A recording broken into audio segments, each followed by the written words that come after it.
Info governor کے ناظرین کو السلام علیکم۔ تاریخ اسلام کی نئی قسط حاضر خدمت ہے۔ مسلمانوں کا سکون کی تلاش میں حبشہ کی طرف ہجرت۔ گو کہ معززین شہر کے اسلام لانے سے اسلام کا دائرہ وسیع ہوتا گیا اور اسلام کو تقویت ملی، لیکن جیسے جیسے اسلام قربا اور کمزوروں سے بڑھ کر ان معززین میں پھیلا، قریش کی مخالفت بھی اس قدر تیز ہوتی گئی۔ اب انہوں نے غریب مسلمانوں کو مشق ستم بنایا، جسے مسلمان تو اسلام کی خاطر برداشت کرتے رہے، لیکن آن حضرت صلی اللہ علیہ وسلم ان بے گناہوں پر ظلم و ستم برداشت نہ کر سکے اور مسلمانوں کو سکون کی خاطر حبشہ ہجرت کرنے کا حکم دیا، جو ایک عیسائی ملک تھا۔ یہاں کا بادشاہ نجاشی رحم دل تھا۔ آن حضرت صلی اللہ علیہ وسلم کے حکم سے مسلمانوں نے سکون کی خاطر نبوت کے 5ویں سال ہجرت کی، جن میں 11 مرد اور 4 عورتیں تھیں۔ ان میں حضرت عثمان رضی اللہ تعالیٰ عنہ اور حضرت رقیہ رضی اللہ تعالیٰ عنہ بھی شامل تھیں۔ یہاں پہنچ کر مسلمانوں کو واقعی سکون ملا، کیونکہ نجاشی رحم دل تھا، لیکن قریش کو کب گوارا تھا کہ مسلمان ان کے شکنجے سے نکل جائیں۔ یہاں بھی ان کا پیچھا کرتے ہوئے آ پہنچے اور نجاشی سے مسلمانوں کو نکالنے کی درخواست کی اور کہا کہ ان لوگوں نے ایک ایسا دین اختیار کیا ہے جو ہمارے اور آپ کے مذہب کے خلاف ہے، ان کو ہمارے حوالے کیا جائے۔ نجاشی نے ان مسلمانوں کو اپنے دربار میں بلایا اور اس دین کے متعلق پوچھا کہ وہ کون سا دین ہے جو بت پرستی اور نصرانیت کے خلاف ہے۔ اس کے جواب میں حضرت جعفر رضی اللہ تعالیٰ عنہ نے کہا کہ ہم لوگ جاہل تھے، بتوں کو پوجتے تھے، بدکاری کرتے تھے، اپنے سے کمزور کو نیچا دکھاتے تھے۔ ان حالات میں خدا نے ایک پیغمبر بھیجا جس کی صداقت، پاک بازی اور دیانتداری سے ہم سب واقف ہیں۔ اس نے ہمیں خدائے واحد کی طرف بلایا اور بتوں کی پرستش سے منع کیا، سچ بولنے کی تلقین کی، امانت داری کی تعلیم دی۔ ہم نے ان کی تعلیمات کو قبول کیا، جو ان کے نزدیک ہمارا جرم ہے، اور اس جرم میں یہ ہمارے دشمن بن گئے۔ اس کے بعد حضرت جعفر رضی اللہ تعالیٰ عنہ نے قرآن کی چند آیتیں سنائیں، جسے سن کر نجاشی بہت متاثر ہوا اور قریش کے آدمیوں کو واپس کر دیا۔ یہ قریش کی سخت بے عزتی تھی، اس سے ان کے وقار کو ٹھیس پہنچی اور ایک غیر ملک کے بادشاہ کے دربار سے ناکام لوٹے تھے۔ اپنی انا کی تسکین کے لیے وہ دوسرے دن پھر دربار میں جا پہنچے اور نجاشی سے کہا کہ ان لوگوں سے حضرت عیسیٰ علیہ السلام کے متعلق اپنا عقیدہ معلوم کریں۔ اس سے قریش مسلمانوں کو نجاشی کی نظر میں گرانا چاہتے تھے، کیونکہ قرآن نے عیسائیوں کے گمراہ کن عقائد کی سخت مخالفت کی، لیکن حضرت جعفر رضی اللہ تعالیٰ عنہ نے جواب دیا کہ قرآن کی روح سے وہ خدا کے بندے ہیں، اس کے پیغمبر اور اس کی روح ہیں۔ نجاشی یہ سن کر بے اختیار پکار اٹھا، بے شک تم درست کہتے ہو۔ حضرت جعفر رضی اللہ تعالیٰ عنہ کا جواب قریش کی توقعات کے خلاف تھا۔ اب بھی ان کو ناکامی ہوئی اور ناکام واپس چلے گئے۔ قریش کی واپسی کے بعد مسلمان کچھ عرصے تک سکون سے رہے، لیکن چند دنوں کے بعد مسلمانوں کو یہ اطلاع ملی کہ اہل مکہ اسلام لے آئے ہیں، جو مسلمانوں کے لیے ایک بڑی خوشخبری تھی۔ فوراً حبشہ سے مکہ کی طرف چل پڑے، لیکن مکہ کے قریب پہنچ کر اس غلط خبر کی تردید ہو گئی، جس پر کچھ واپس حبشہ چلے گئے اور کچھ مکہ آ گئے۔ ادھر قریش حبشہ سے ناکامی کے بعد پیچ و تاب کھا رہے تھے۔ یہ ناکامی ان کے لیے باعث ندامت تھی، جس سے ان کا تمام تر غصہ مسلمانوں پر ظلم و ستم کر کے ظاہر ہونے لگا، اور ان کے ظلم و ستم کی وجہ سے 83 مرد 20 عورتیں حبشہ کی طرف ہجرت کرنے پر مجبور ہوئیں۔ یہ حبشہ کی دوسری ہجرت تھی۔ شعیب ابی طالب میں نظر بندی۔ اسلام ایک عالمگیر مذہب سے قریش کی مخالفت اس کی تبلیغ کو تو نہیں روک سکتی تھی۔ اس کا دائرہ وسیع ہوتا جا رہا تھا، جو قریش کی شکست کا ثبوت تھا۔ اب قریش مخالفت کا ہر حربہ آزمانے کے بعد ایک نیا تجربہ کرنا چاہتے تھے، یعنی پورے بنو ہاشم کو اپنی مخالفت کا نشانہ بنایا، اور یہ طے کیا گیا کہ اگر بنو ہاشم محمد صلی اللہ علیہ وسلم کو ہمارے حوالے نہیں کریں گے تو ان سے قطع تعلق کیا جائے گا۔ نبوت کے 7ویں سال قریش نے کہا کہ بنو ہاشم، جو نبی صلی اللہ علیہ وسلم کا قبیلہ ہے، اگرچہ مسلمان نہیں ہوا پھر بھی نبی کا ساتھ نہیں چھوڑتا۔ آؤ ان سے رشتہ ناتا کرنا چھوڑ دو، ان کو گلیوں بازاروں میں پھرنے دو، ان کو کوئی چیز مول نہ دو۔ اس بات کا معاہدہ کیا گیا اور کعبے پر لٹکا دیا گیا۔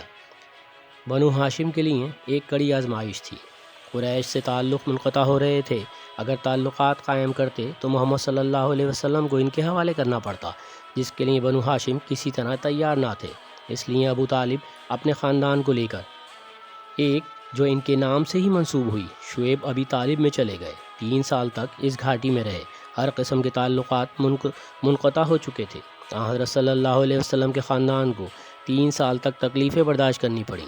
چند رحم دل کھانے کا سامان چھپ چھپ کر پہنچا دیتے تھے، جس پر ان کی گزر بسر کا دار و مدار تھا۔ 3 سال کے بعد بنو ہاشم اس گھاٹی سے نکل کر مکہ آئے، لیکن قریش کا مقصد ابھی پورا نہ ہو سکا۔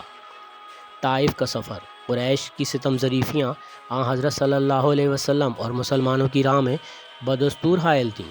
حضرت صلی اللہ علیہ وسلم کو اس بات کا بخوبی علم تھا کہ قریش جو مدت سے شرک اور بت پرستی کے قائل تھے، اتنی جلد پیغام حق قبول نہیں کر سکتے۔ اسلام کی تبلیغ کے لیے آپ صلی اللہ علیہ وسلم کی نظر انتخاب طائف پر پڑی، اور اہل طائف کے کانوں تک توحید کی آواز پہنچانے کے لیے آپ صلی اللہ علیہ وسلم نے بعثت کے 10ویں سال زیاد بن حارثہ کو ساتھ لے کر طائف کا سفر کیا۔ لیکن ان تک جب دعوت توحید پہنچی تو اہل مکہ کی طرح یہ بھی نہ صرف اس نئے دین کو قبول کرنے پر تیار نہ ہوئے، بلکہ آپ صلی اللہ علیہ وسلم کا ساتھ نازیبا سلوک کرنے میں قریش سے بھی 2 ہاتھ آگے نکل آئے۔ آپ صلی اللہ علیہ وسلم یہاں بنو ثقیف کے 3 معزز اشخاص عبد، مسعود اور حبیب، جو تینوں بھائی تھے، عمر بن عمیر بن عوف کے لڑکے تھے، سے ملے، لیکن ان لوگوں نے نہایت بے رحمی اور بد اخلاقی کا ثبوت دیا اور ہر طرح آپ کے ساتھ نازیبا سلوک کیا، جس کی وجہ سے آپ صلی اللہ علیہ وسلم کی طرف سے مایوس ہو کر مکہ واپس آ گئے اور اپنی جائے پیدائش میں رہ کر ہی اسلام پھیلانے کی جد و جہد کرتے رہے۔ مدینے میں اسلام، مکے میں رہ کر حضرت صلی اللہ علیہ وسلم تبلیغ کے لیے جد و جہد کرتے رہے، لیکن قریش کی مخالفت میں بھی کمی نہیں ہوئی، جس کی وجہ سے 13 سالوں کی شبانہ روز جد و جہد کے بعد تبلیغ کا کام سست تھا۔ اسی حالت میں اسلام کی تبلیغ کا ایک نیا باب کھلا، جس سے اسلام مکے سے نکل کر مدینے میں بھی پھیلا۔ مدینے کے 2 قبائل اوس و قزا رخ قطانی نسل کے تھے، ہر سال حج کے لیے آتے تھے۔ نبوت کے 11ویں سال ان قبائل کے چند آدمی حج کے لیے آئے۔ حضرت صلی اللہ علیہ وسلم نے ان کے سامنے دعوت اسلام پیش کی، جس پر ان میں سے 6 آدمیوں نے عقبہ کے مقام پر حضرت صلی اللہ علیہ وسلم کے ہاتھ پر بیعت کر کے اسلام قبول کر لیا۔ اسی مناسبت سے یہ بیعت عقبہ کہلاتی ہے۔ چونکہ پہلی بیعت تھی، اس لیے بیعت اولا کہتے ہیں۔ دوسرے سال 1290 میں انہی قبائل کے 12 آدمیوں نے حضور صلی اللہ علیہ وسلم کی دعوت توحید قبول کی اور اسی مقام پر بیعت ہوئی، جو بیعت عقبہ ثانیہ کہلاتی ہے۔ تیسرے سال یعنی 1390 میں 72 افراد کو بیعت کا شرف حاصل ہوا، جو بیعت الآخر کہلاتی ہے۔ لوگوں نے جن باتوں پر حضرت صلی اللہ علیہ وسلم سے بیعت کی تھی، ان میں پہلی چیزیں یہ تھیں کہ ہم خدائے واحد کی عبادت کریں گے، ہم چوری اور زناکاری نہیں کریں گے، ہم کسی پر جھوٹی تہمت نہیں لگائیں گے، ہم اپنی اولاد کو قتل نہیں کریں گے، ہم نبی کی اطاعت ہر اچھی بات میں کریں گے۔